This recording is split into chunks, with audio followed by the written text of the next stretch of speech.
बिस्मिल्लाहिर्रहमानिर्रहीम। अस्सलाम वालेकुम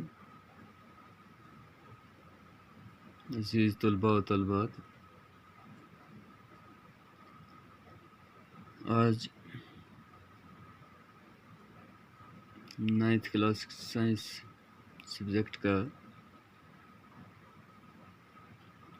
जो सबक पढ़ रहे हैं हम ग्रेविटेशन, उसमें से 2 क्वेश्चन समझने की कोशिश करेंगे।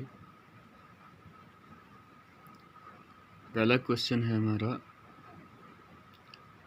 What do you mean by free fall. ये क्वेश्चन है, what do you mean by free fall. Free fall से क्या मुराद है।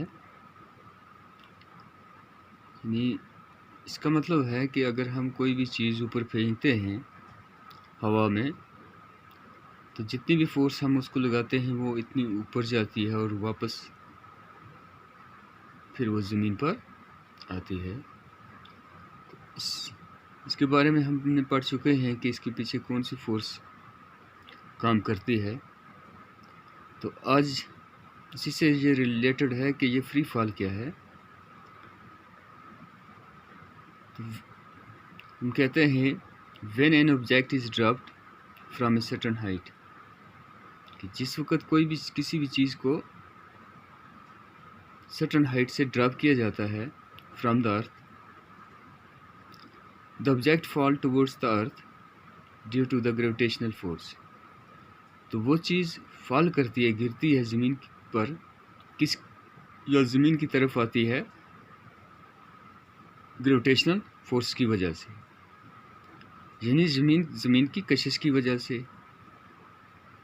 Then we say that the object is in free fall.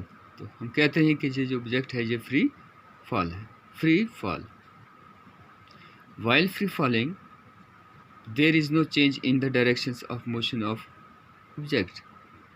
जिस वक्त फ्री फॉल होती है तो उस ऑब्जेक्ट की मोशंस में कोई भी फ़र्क नहीं आता, उसकी जो डायरेक्शन होती है उसमें कोई फ़र्क नहीं आता है। ये क्या कैसे अजीज़ बच्चों, ये बात ये है कि while free falling there is no change in the directions of motion of object. जिस वक्त ज़मीन की तरफ कोई चीज़ गिरती है तो वो सीधी किस पर आती है, ज़मीन पर आती है, यानी उसकी डायरेक्शन में, उसकी सिमत में कोई फ़र्क नहीं आता है। But its velocity increases by equal amount of each second.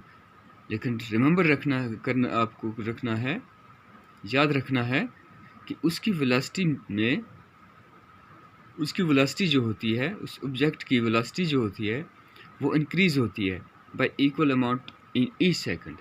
यानी हर एक सेकंड में उसकी वेलोसिटी क्या हो रही है, तब्दील हो रही है। यानी तो ये हमारे इस क्वेश्चन का हमने आंसर लिखा कि what do you mean by free fall.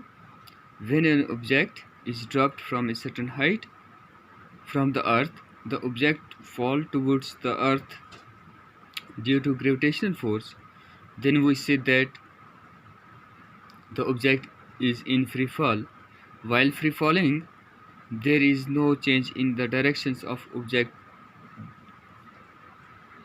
There is no change in the directions of motion of objects, but its velocity increases by equal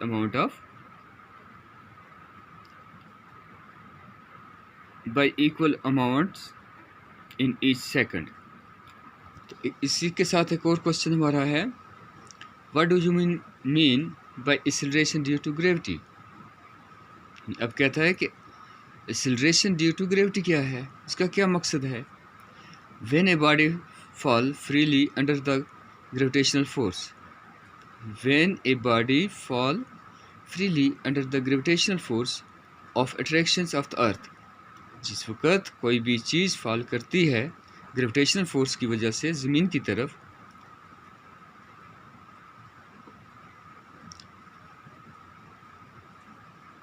it velocity increases by equal amount in each second. तो उसकी velocity जो होती है object की, वो increase होती है, बढ़ती है by equal amount in each second, हर एक सेकंड में and change in velocity involve acceleration. जिस वक्त वेलोसिटी चेंज होती है तो उसकी क्या इन्वॉल्व करता है, वहाँ एक्सीलरेशन इन्वॉल्व होता है।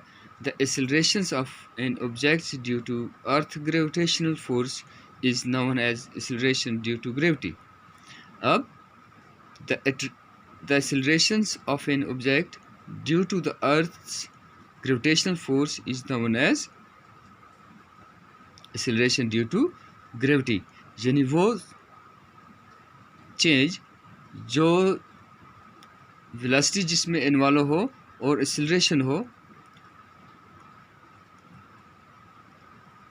तो उसी को हम क्या नाम देते हैं g, acceleration due to gravity. It is denoted by g. Acceleration due to gravity को डिनोट करते हैं जी से। Its value is 9.8 metres per seconds. तो ये हमारा क्वेश्चन है, what do you mean by acceleration due to gravity when a body fall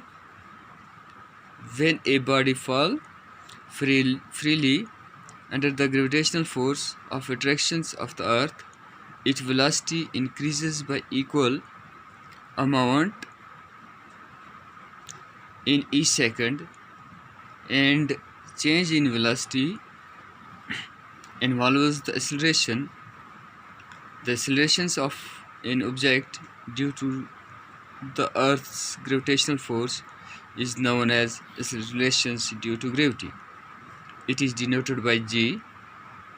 Its value is 9.8 meters per second square। तो अजीज़ बच्चों, उम्मीद है कि आप ये क्वेश्चन को लर्न करेंगे, याद करेंगे। इंशाल्लाह कल हम नेक्स्ट क्वेश्चन के साथ फिर हाज़िर होंगे।